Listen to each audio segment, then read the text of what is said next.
నమస్కారం. ఈరోజు మనం హైదరాబాద్ జీడిమెట్ల ప్రాంతంలో జరిగిన ఒక తీవ్రమైన సంఘటన గురించి మాట్లాడుకుందాం. ఇది వింటే చాలా కలత చెందుతారు. అవునండి, ఇది ఎన్టీవీ తెలుగులో వచ్చిన వార్త. దీని ఆధారంగానే మనం ఇప్పుడు చర్చిస్తున్నాం. ముఖ్యంగా ఒక 16 ఏళ్ల బాలిక తన కన్న తల్లిని హత్య చేసిందనే ఆరోపణలు. ఇదే కదా ప్రధాన విషయం. సరిగ్గా చెప్పారు. ఆ అమ్మాయే కాదు, ఆమె ప్రియుడు, అతని సోదరుడు కూడా ఇందులో ఉన్నారని నివేదిక అంటోంది. చాలా షాకింగ్ ఇది. ఓ, అంటే ముగ్గురు పాల్పంచుకున్నారా? కారణం ప్రేమ వ్యవహారమా, తల్లి వద్దన్నందుకా? నివేదిక ప్రకారమైతే ప్రాథమికంగా అదే కారణమని అనిపిస్తోంది. తల్లి మందలించిందని, ఆ కోపంతో ఈ దారుణానికి పాల్పడ్డారని అంటున్నారు. సరే, కొంచెం వివరాల్లోకి వెళ్దామా? వెళ్దాం. అసలు ఈ సంఘటనలో ఉన్నవాళ్లెవరు, వాళ్ల నేపథ్యమేంటి? ప్రధానంగా చూస్తే నలుగురు. ఒకరు ఆ అమ్మాయి తేజశ్రీ, 16 ఏళ్లు, 10వ తరగతి అయ్యిందిప్పుడే. తర్వాత ఆమె తల్లి అంజలి, ఆమె మరణించింది. ఓకే. ఇంకా తేజశ్రీ ప్రియుడు అని చెప్పబడుతున్న శివ, అతని తమ్ముడు యశ్వంత్. ఇంకో ముఖ్యమైన విషయమేంటంటే, ఏమిటది? నివేదిక ప్రకారం ఆరోపణలు ఎదుర్కొంటున్న ఈ ముగ్గురు, అంటే తేజశ్రీ, శివ, యశ్వంత్, ముగ్గురు మైనర్లే. ముగ్గురు మైనర్లా? ఇది పరిస్థితిని ఇంకా సంక్లిష్టం చేస్తుంది కదా. అసలు సంఘటన ఎలా బయటపడింది? అర్ధరాత్రి ఇంట్లోంచి కేకలు వినిపించాయట. దాంతో చుట్టుపక్కల వాళ్లు వెళ్లి చూస్తే, అయ్యో, అవును, అంజలి కిందపడి రక్తపు మడుగులో ఉన్నారట. ఆ సమయంలో ఈ ముగ్గురు మైనర్లు అక్కడే ఉన్నారని నివేదిక చెబుతోంది. వింటుంటేనే భయంగా ఉంది. మరి హత్య ఎలా జరిగిందని ఆరోపణలున్నాయి. అది ఇంకా దారుణం. మొదట ఇనుపరాడ్తో తలమీద గట్టిగా కొట్టి, ఆ తర్వాత కింద పడిపోయాక కత్తి తీసుకుని గొంతు కోసేశారని నివేదికలో ఉంది. అమ్మో, ఇంత క్రూరంగానా? అసలు ఎందుకింత ద్వేషం? ఈ ప్రేమ వ్యవహారం ఎప్పటినుంచుంది? నివేదిక ప్రకారం తేజశ్రీకి శివతో దాదాపు ఒక 6 నెలలుగా పరిచయం ఉందట. 6 నెలలేనా?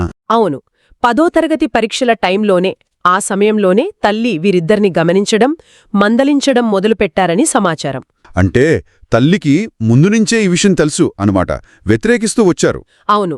తర్వాత కూతుర్ని కాలేజీలో చేర్పిద్దామని ప్రయత్నిస్తే తేజశ్రీ ససేమీరా అన్నదట. శివనే పెళ్లి చేసుకుంటానని గట్టిగా వాదించినట్లు నివేదికలో ఉంది. ఓ, అంటే తల్లికి కూతురికి మధ్య గట్టిగా గొడవ జరిగినట్టే కదా? ఖచ్చితంగా. ఆ గొడవ తర్వాత తల్లి ఇంకా స్ట్రిక్ట్గా ఇంట్లోనే ఉండమని, బయటకు వెళ్లొద్దని చెప్పినట్టు తెలుస్తోంది. ఈ నియంత్రణ, ఈ వ్యతిరేకతనే ఆ అమ్మాయి తట్టుకోలేకపోయిందేమో అని అనిపిస్తోంది. దానివల్లే ఇంత తీవ్రమైన కక్ష పెంచుకుందని అనుమానిస్తున్నారా? ఆరోపణలు ఆ దిశగానే ఉన్నాయి. తల్లిమీద విపరీతమైన కోపం పెంచుకుందని అంటున్నారు. సరే, ఇప్పుడు పోలీసులు ఏం చేస్తున్నారు? దర్యాప్తు ఎలా సాగుతోంది? అదే అడగాలనుకున్నాను. వాళ్ల విచారణలో ఏం తేలింది? పోలీసులు ఆ ముగ్గుర్ని అదుపులోకి తీసుకున్నారు, విచారణ చేస్తున్నారు. నివేదిక ప్రకారం కొన్ని కీలకమైన ప్రశ్నలున్నాయి. ఇంకా ఎలాంటి ప్రశ్నలు? అంటే, అసలు ఈ హత్య ప్లాన్ చేసింది ఎవరు? తేజశ్రీ ఒక్కతేమా, లేక శివ, యశ్వంత్ కూడా ప్లానింగ్లో ఉన్నారా?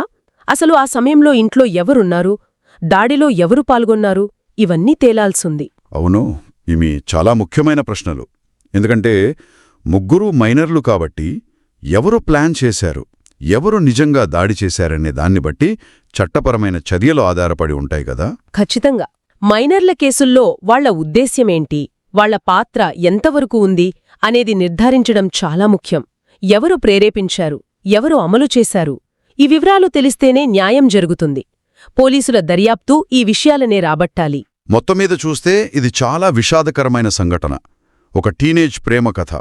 అది తల్లి వ్యతిరేకించడం, చివరికి అది హత్య ఆరోపణల దాకా వెళ్లడం, అందులోనూ ముగ్గురు మైనర్లు చిక్కుకోవడం నిజంగా సంక్లిష్టమైన పరిస్థితి. అవును. దీన్ని కొంచెం పెద్ద చిత్రంలో చూస్తే, ఈ సంఘటన మైనర్లు ఎంత తీవ్రమైన నేరాల్లో పాల్గొంటున్నారో చూపిస్తోంది. అలాగే కుటుంబాల్లో ఒత్తిళ్లు, తరాల మధ్య అంతరాలు, సరిగ్గా మాట్లాడుకోలేకపోవడం, ఇవన్నీ ఎలాంటి తీవ్ర పరిణామాలకు దారితీస్తాయో కూడా ఇదొక ఉదాహరణ. పోలీసుల విచారణలో ఇంకా నిజాలు బయటకొస్తాయని ఆశిద్దాం. నివేదిక ప్రకారం విచారణ ఇంకా కొనసాగుతూనే ఉంది కాబట్టి పూర్తి వివరాలు తెలియాల్సి ఉంది. కాని ఇది మనల్ని ఒక ప్రశ్న అడిగేలా చేస్తోంది కదా. ఏమిటది? తమ ఇష్టాలని, తమ సంబంధాలని పెద్దవాళ్లు కాదన్నప్పుడు కొంతమంది యువత ఎందుకు ఇంత తీవ్రమైన, హింసాత్మకమైన చర్యలకు పాల్పడే స్థాయికి వెళ్తున్నారు? వాళ్ల మీద ఎలాంటి ఒత్తిళ్లు ఉంటున్నాయి. ఇది సమాజంగా మనం ఆలోచించాల్సిన విషయం అనిపిస్తోంది.